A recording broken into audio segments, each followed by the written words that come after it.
If you're looking for a lightweight hunting scope that has all of the features we have come to expect in a long-range hunting scope, stay tuned while we take a look at the Leupold Mark 5 HD 3.6 to 18 by 44.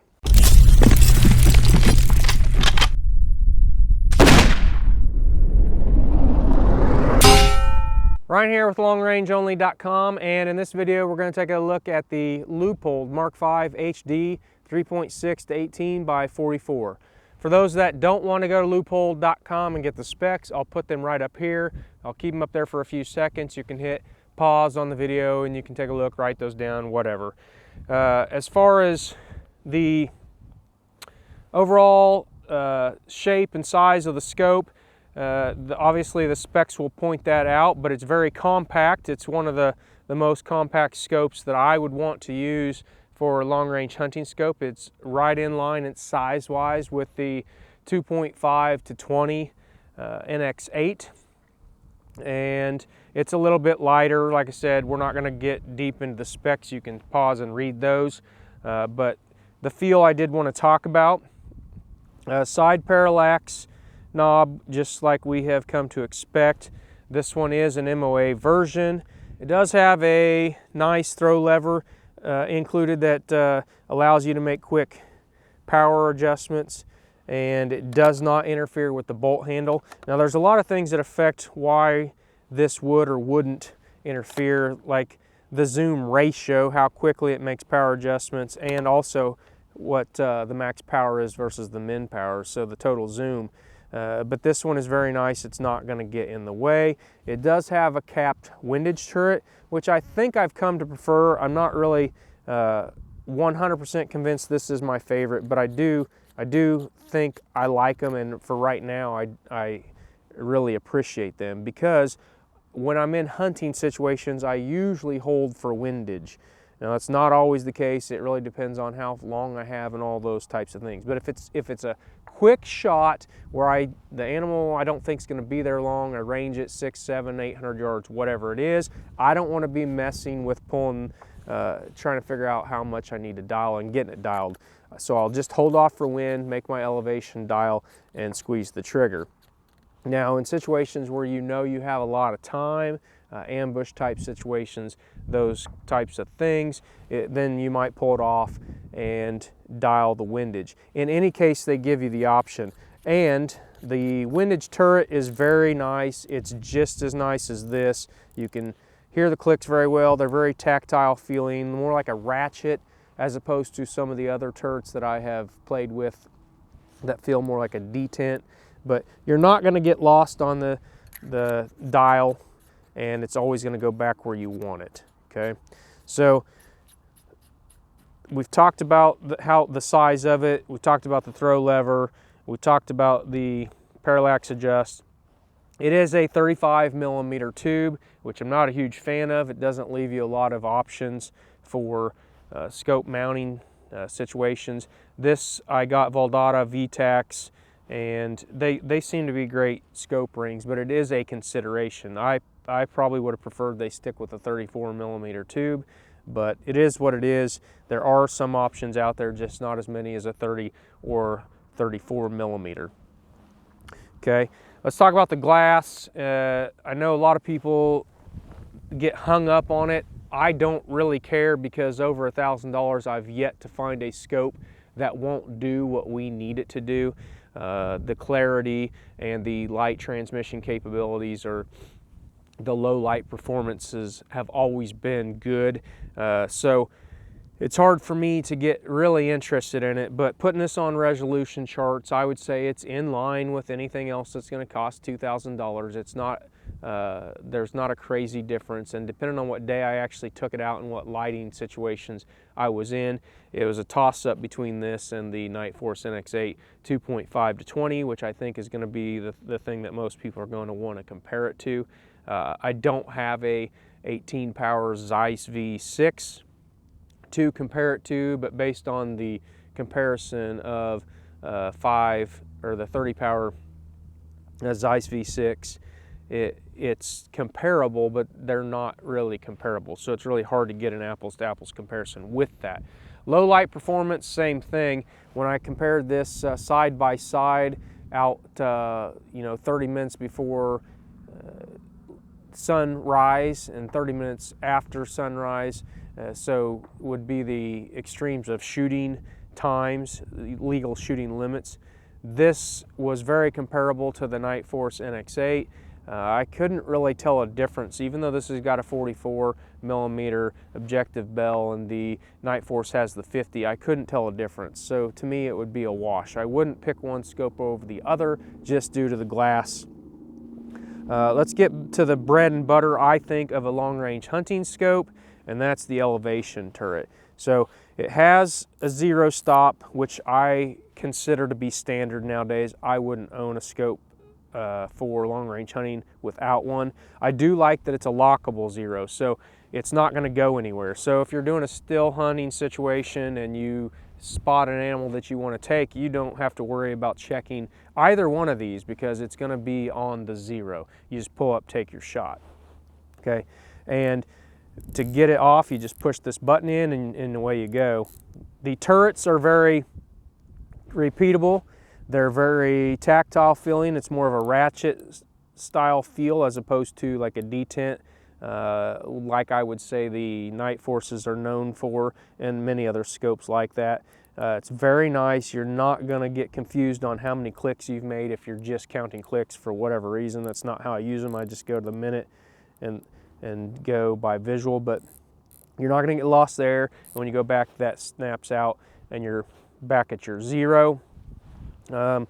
Sticking with talking about the actual elevation, to get the zero, it's probably going to be easiest to remove this cap and do it with a screwdriver or a coin or something. There's a little slot in the inside where you can turn it up and down to get your zero moved where you want it. That is going to be the easiest just because of the way the cap's designed, and I'm not going to get into showing you, but it's designed so it's really easy for this mechanism to work, and your zero stop and your zero lock function works. So zeroing it's going to be easiest just to take this off and make your adjustments and then put this back on.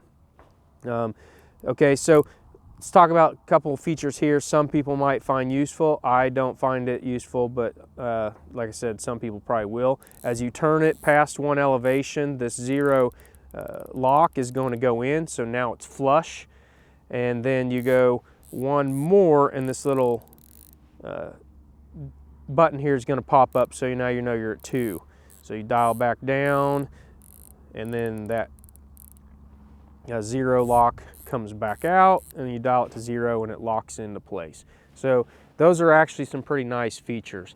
Now let's get into the most important part of the scope, in my opinion, the tracking and return to zero capabilities of the scope. So I've bounced back and forth as to whether I do tracking tests in a machine and just do up and down to see if it moves the correct amount, or if I do it on rifles. And there's pluses and minuses to both. I'm not going to get into an argument or discussion about that, but I've come to see what works best for me. It's the easiest, and it gives me the most confidence that it's actually doing what I think it should do. And I'm just putting these on a really accurate rifle. It has been a 20 VT that I have that shoots well under quarter minute on most days as long as the wind's not blowing. And this thing tracked perfectly in all cases. You dial up, dial it back down, and the groups are always where they're supposed to be. And I would have no issues with the tracking of this scope. Having said that, I can't in good faith put this review out without talking about the fact that it did lose zero. So we'll kind of differentiate between those two for those that don't understand. But in my shooting, in my review process while I was shooting, the zero shifted about 1.5 to 2 minutes low and right. And I had to reset the zero. When it did shift, I went ahead and checked again. Even though I had already done the tracking testing, I checked the tracking again to see if it was actually an issue with the rifle's ability to dial as it's supposed to or not. And so with the scope still on zero, I took it to paper, I dialed up 25 minutes, fired a shot, dialed back to 0, fired a shot, up to 25 minutes, fired a shot. And the bullets were all impacting where I was dialing. The problem is the 0 had shifted. So I had to go back and put it up one, I don't remember the exact numbers, 1.5 minute, I believe, up and 1.5 minute to the right, or to the left, sorry, and got the 0 back, and I've been shooting the scope since. And like I said before that, we had been shooting it quite a bit and didn't have a problem. I have had scopes lose 0 while I'm using them, while I'm hunting, while it's riding around in an ATV, in a prop plane, those types of things. I've had scopes lose 0, but I've never had one lose 0 while I'm testing. And it is something to consider. Now, we will be doing future testing on some other things that might have an effect on why a scope does lose 0 outside of the scope internals failing, but I just wanted to make sure I mentioned that to you. Everything else about the scope is very lovable. It's compact, it's somewhat lightweight, it's probably about as lightweight as I would want to get for a long range hunting scope. The tracking was great. I actually think I prefer this reticle over the Night Force, even though I do love the Night Force.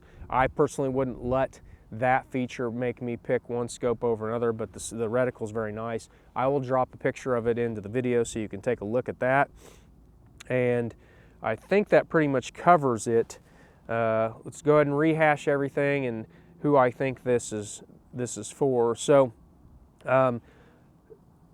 we talked about, we threw the specs up there for you to look at. We talked about how compact it is. We talked about how good the turrets feel. We talked about how it tracked. We talked about how I like the reticle, which is very personal preference deal, but I do like the reticle. It's got a nice little throw lever and the zoom ring moves very smoothly. I like the windage cap. The windage turret is very functional, just like it would be if it weren't capped. I don't really care for the fact that it's a 35mm tube, and I have to be honest, I would be a little bit concerned about it losing 0. As far as me picking this over a scope that is in direct competition, like let's say the Night Force 2.5 to 20, which is what most of the people wanted me to compare this to when we said we would be reviewing this, I personally would stick with the Night Force. Overall, I like the turrets of it a little bit better. I like the fact that it's a 30mm versus a 35mm. The size is relatively the same, but you're going to get that Night Force durability. But those that really, really like the features on this, or they think they might like the reticle a little bit better, they might like this 0 lock feature, I would say go for it. I'm going to have the same recommendation whether you take this or any other scope, and that is check your 0 often. If you're traveling a long distance, whether it be in a truck or an airplane, check it. If you're making long hauls all the time on a four-wheeler ATV where it's vibrating your rifle system, check your 0, and I think you'll be fine. I would recommend, if you do decide to buy this, that you do some checking yourself and make sure that you feel comfortable with it and have the confidence in it. It does have a lot of nice features. The price is right in line with what I would say it's competing against. So if you do want to give it a try, hopefully I've given you enough information to make a decision based on what you need and what you desire in a scope. We will have a link in the description below to a thread on longrangeonly.com, and you can go over there and ask us any questions you'd like. If you don't already have an account, it's quick and easy, free to set up an account. We would love to have you. There's lots of great information on there that's not always in our YouTube channel. We have a lot of great forum members that might be able to provide information to you that Jeff and I don't personally have experience with. And like I said, all around it's a great group of guys. We would love to have you. Please like this video, subscribe to our YouTube channel, and go ahead and turn on notifications so you can be informed of any future videos upon release. We appreciate you taking the time to watch. Have a great day.